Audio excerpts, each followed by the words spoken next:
El final del siglo XII y el inicio del XII, el califato almohade domina el norte de África y el sur de España. Para la cristiandad latina, la península ibérica, hoy España y Portugal, es clave en las cruzadas. En este periodo ocurrirán dos batallas clave entre los almohades y los reinos cristianos de la península ibérica: Alarcos, 1195, y las Navas de Tolosa, 1212. Estos enfrentamientos serán decisivos en el resultado final del gran conflicto entre cristianos y moros por el control de España.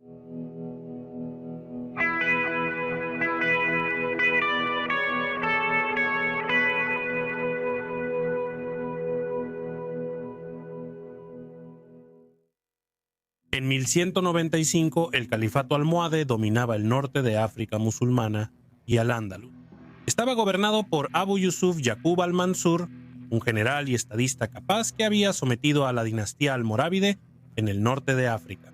El padre de al-Mansur murió luchando contra el rey de Portugal, y él estaba decidido a vencer a los estados cristianos de Iberia. En 1194 terminó una tregua entre Castilla y el califato almohade. El obispo Martín de Toledo y los monjes de Calatrava atacaron el valle del Guadalquivir, zona clave controlada por los almohades y disputada por cristianos y musulmanes. Castilla estaba gobernada por el rey Alfonso VIII, un político astuto y un general talentoso. Para proteger Toledo, Alfonso construyó un castillo en Alarcos junto al río Guadiana. Al enterarse de que Almanzor invadiría Castilla, Alfonso reunió su ejército en Alarcos para defender la frontera sur. Al desembarcar en Tarifa en junio de 1195, Almanzor renovó la Guerra Santa y marchó a Córdoba. Marchó hacia el norte por el puerto de Moradal y luego capturó el castillo de Calatrava, hogar de la Orden Militar de Calatrava. Antes de la llegada del califa, el rey Alfonso VIII pidió ayuda a Aragón y León. En vez de esperar refuerzos, Alfonso decidió enfrentar al enemigo el 19 de julio.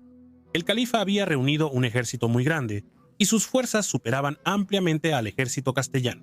Grandes contingentes de varias tribus bereberes formaban la vanguardia de Al-Mansur, mientras que un grupo árabe ocupaba el ala izquierda y las divisiones de Al-Ándalus ocupaban la derecha. El califa reservó a sus mejores fuerzas almohades en la retaguardia. La vanguardia de Alfonso, dirigida por su vasallo y amigo Diego López de Haro, lideró una carga que destrozó a la vanguardia bereber. Alfonso lideró otro ataque con órdenes militares y venció a divisiones clave de Al-Mansur. Horas después de iniciada la batalla, los cristianos parecían tener la ventaja, a pesar de estar en inferioridad numérica, una vez que la mayoría de los bereberes habían sido derrotados. Los caballeros cristianos vencieron y dispersaron a las tropas andalusíes en combate cercano. La caballería árabe flanqueó al ejército de Alfonso, mientras el califa mantenía su retaguardia almohade en reserva. Cuando Al-Mansur envió a sus guerreros almohades de élite, la caballería cristiana ya llevaba horas luchando intensamente. La reserva almohade estaba fresca y junto con los contingentes árabes restantes envolvieron al ejército castellano. Los caballeros cristianos exhaustos simplemente fueron superados. Alfonso se lanzó al centro de la batalla para reunir a sus hombres. Estaba dispuesto a morir luchando, pero sus guardias lo sacaron a la fuerza. La infantería cristiana fue destruida, las órdenes militares aniquiladas. El ejército de Alfonso se retiró en desorden a Toledo, mientras Al-Mansur ocupó Alarcos, Calatrava y otras fortalezas que protegían el acceso a la ciudad. Cargado de botín, Al-Mansur se retiró triunfante a Sevilla. Tras perder en Alarcos, el rey Alfonso VIII de Castilla volvió a Toledo y se reunió con Alfonso IX de León, quien llegó demasiado tarde para unirse a la cruzada. Viejas disputas territoriales resurgieron y ambos discutieron. El rey de León exigió a Castilla entregar fortalezas fronterizas. Cuando Alfonso VIII se negó, Alfonso IX volvió a León. Se alió con los almohades y devastó las tierras castellanas en Tierra de Campos. Almanzor aprovechó la desunión cristiana, envió tropas al rey de León y luego arrasó posesiones castellanas en el Valle del Tajo, capturando Trujillo, Plasencia y otros castillos. El califa, más enfocado en dominar Mallorca, firmó una tregua con Alfonso VIII en 1197. Esto fue un respiro para los castellanos. El Papa Celestino III buscaba que los reinos cristianos de Iberia se unieran contra los almohades y excomulgó al rey de León en 1196. Por los constantes ataques a Castilla, castellanos y leoneses unieron fuerzas con una alianza matrimonial. Alfonso VIII de Castilla casó a su hija Berenguela con Alfonso IX de León en 1197. Con Berenguela como reina de León, ambos reinos parecían listos para unirse. El Papa Inocencio III se opuso a que Berenguela y Alfonso IX de León, siendo primos segundos, estuvieran juntos según la ley de la Iglesia y exigió su separación. La pareja retrasó su separación a pesar de ser excomulgados por el Papa en 1198, ya que la alianza era beneficiosa para ambos reinos. Los almohades realizaban campañas intensas contra la Mallorca musulmana. El califa Almanzor murió en 1199 y lo sucedió su hijo Al-Nasir, quien logró someter Mallorca y las Islas Baleares, cumpliendo la ambición almohade. Berenguela y Alfonso IX de León se separaron en 1204, lo que causó nuevos desacuerdos entre León y Castilla, pero en 1209 ambos reinos volvieron a estar en paz. Así, toda la España cristiana una vez más estaba en armonía. En 1210, la tregua entre Castilla y los almohades expiró. El rey Alfonso VIII tomó la cruz en una ceremonia solemne junto a su hijo y heredero, el príncipe Fernando. Fernando afirmó que sus primeros actos de caballería serían para la cruzada contra los moros. El rey y el príncipe actuaron rápido. En mayo de 1211 entraron al territorio almohade y saquearon Murcia. Dos magnates castellanos, Alfonso Telles y Rodrigo Rodríguez, con tropas de Toledo, sitiaron y tomaron la torre de Guadaleras, perdida tras la batalla de Alarcos. El Papa Inocencio III elogió la valentía de los castellanos y advirtió que atacar Castilla implicaría excomunión para cualquier gobernante cristiano. Al-Nasir, el califa almohade, respondió a las incursiones de Castilla. Ese mes cruzó el estrecho de Gibraltar y reunió a su ejército en Sevilla. Anunció su intención de hacer la guerra al rey de Castilla, a quien declaró el más cercano y fuerte de los príncipes cristianos. A inicios de julio, el califa sitió Salvatierra desde el puerto de Moradal, protegiendo el camino a Toledo. Salvatierra fue sede de la Orden de Calatrava tras perder Calatrava en 1195. Los monjes guerreros defendieron valientemente contra el califa, pero tuvieron que negociar. El califa les permitió irse si entregaban el castillo. El califa anunció que le cortó la mano derecha al rey de Castilla. Contento, terminó su campaña y volvió al sur, a Sevilla. El rey Alfonso sabía bien que la próxima temporada el califa lanzaría una invasión a gran escala de Castilla, y él tenía la intención de estar preparado. Reunió a su consejo de guerra con el arzobispo Rodrigo de Toledo, su amigo y vasallo Diego López de Haro y su hijo el príncipe Fernando. El consejo decidió lanzar una gran campaña contra los almohades en 1212 y Alfonso ordenó a sus vasallos reunir tropas en Toledo. El siguiente domingo de la Trinidad, cuando el rey se preparaba para la campaña del año siguiente, ocurrió una tragedia. El príncipe Fernando volvió por la Sierra de San Vicente tras una incursión contra los musulmanes y enfermó. Murió el 14 de octubre en Madrid. El rey Alfonso estaba devastado. El reino entró en un profundo luto. La reina Leonor estaba inconsolable. El príncipe Fernando fue enterrado en el monasterio real cerca de Burgos. El arzobispo de Toledo presidió la misa fúnebre y la princesa Berenguela representó a la realeza, ofreciendo hospitalidad a los dolientes. Luego el arzobispo habló sobre la actitud de la princesa en este momento difícil. La reina Berenguela, hermana del príncipe, atendió con generosidad y decoro todo lo necesario para el funeral, los honores y el luto. La plenitud de sus virtudes brilló de tal manera que su sabiduría superó la piedad de las sectas devotas y la generosidad de sus limosnas superó la generosidad de los príncipes. La modestia de su decoro trajo consuelo al dolor, haciendo que sus dulces encantos fueran aún más intensos.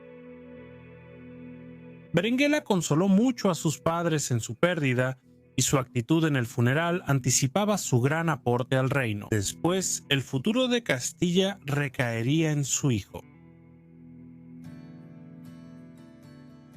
Aunque lamentaba la muerte de su hijo, el rey Alfonso VIII de Castilla pasó finales de 1211 preparando la cruzada del año siguiente. El Papa Inocencio III declaró formalmente la próxima campaña de Alfonso como cruzada. Inocencio escribió que el rey de Castilla prefería morir antes que ver la ruina cristiana.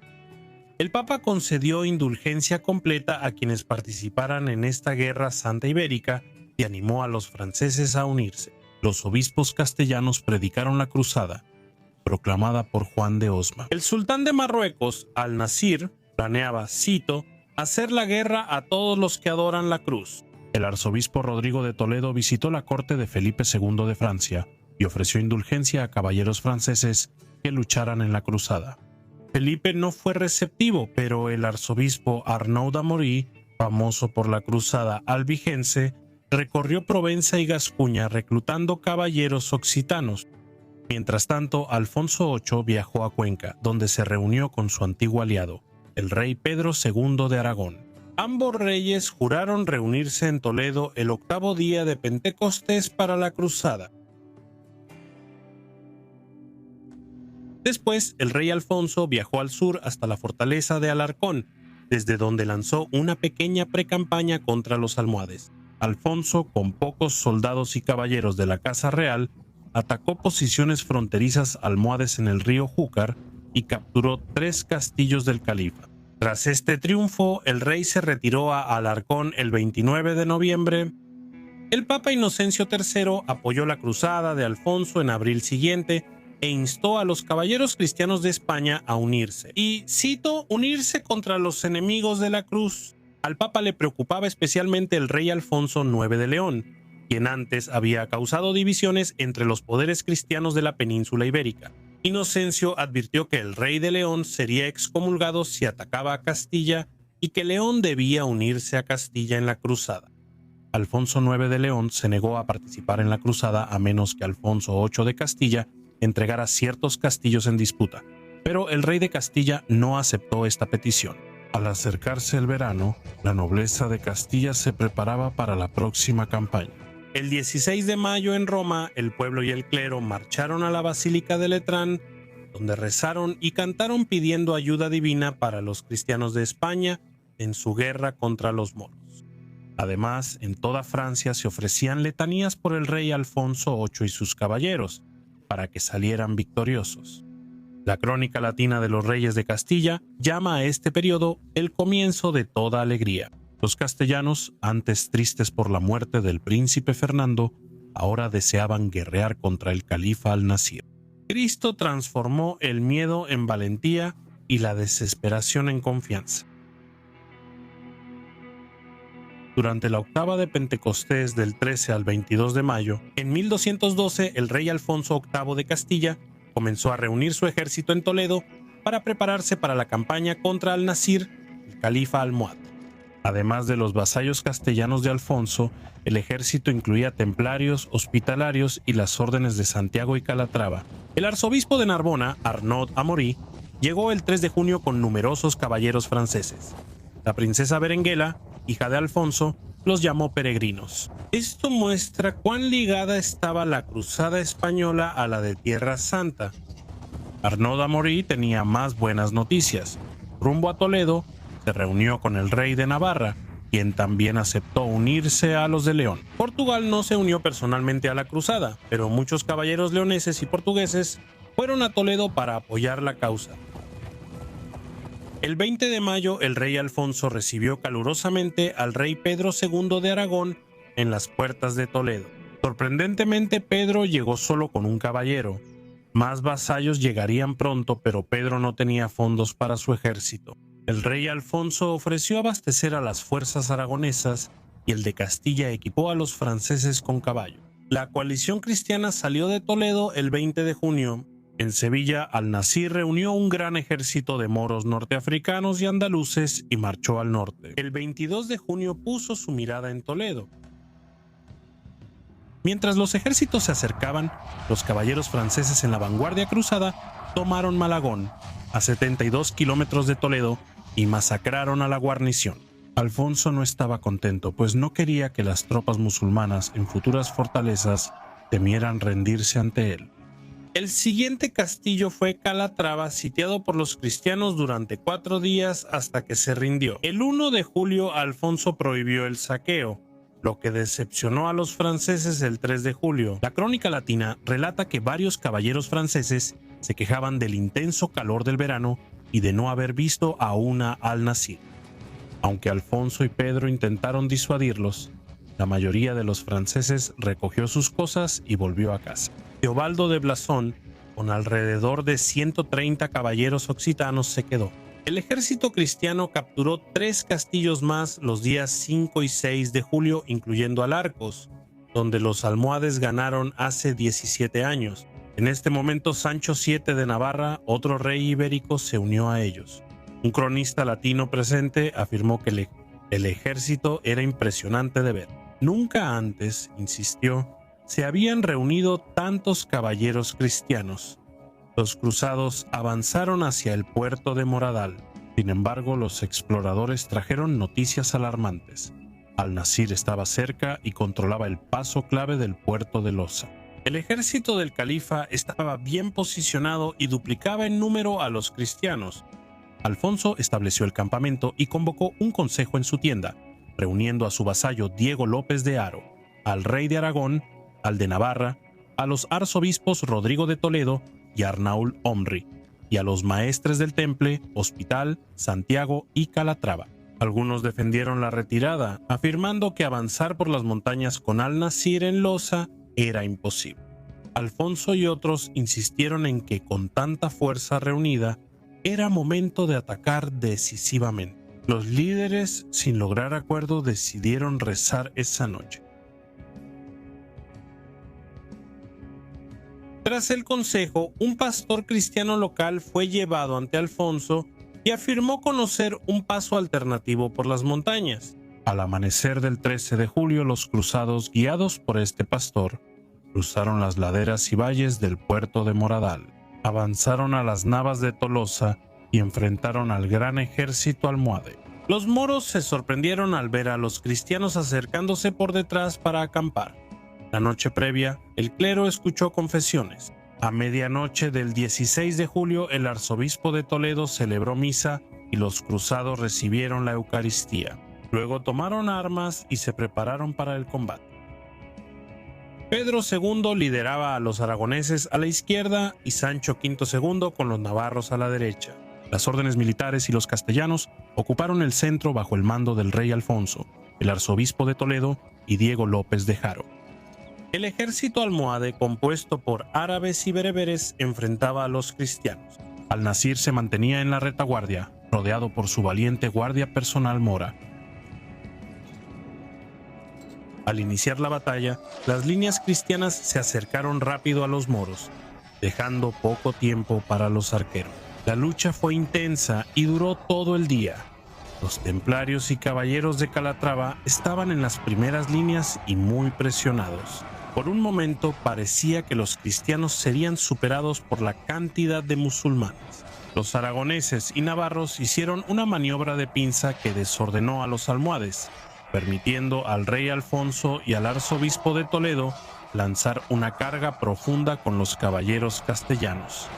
Fue el momento decisivo. Las líneas almohades colapsaron y los caballeros cristianos derrotaron al enemigo, provocando la huida confusa de las tropas de Al-Nasir. El rey de Navarra y sus caballeros llegaron a la tienda de Al-Nasir tras vencer a su guardia, aunque el califa apenas se escapó con vida. La victoria de los cruzados fue absoluta. Miles de tropas moras murieron en el campo. Los reyes cristianos ocuparon el campamento del califa, quien huyó a Sevilla. El tapiz de la tienda del califa fue enviado como trofeo de guerra al monasterio de las Huelgas, donde aún puede verse hoy. El rey Alfonso mandó la tienda y estandarte del califa al Papa Inocencio en Roma, junto con un anuncio triunfal de la victoria. El Papa Inocencio III se alegró mucho. La noticia del triunfo se esparció por Europa, generando elogios y agradecimientos a Dios. Berenguela, hija de Alfonso, informó a su hermana Blanca, esposa del príncipe Luis de Francia, sobre la decisiva victoria en las Navas de Tolosa. La amenaza almohade a los reinos cristianos terminó. Desde entonces, los estados musulmanes de Al-Ándalus quedaron a la defensiva. En las décadas siguientes, los hijos de los reyes de las Navas conquistarían casi todas las ciudades clave de Al-Ándalus, como Valencia, Córdoba y Sevilla.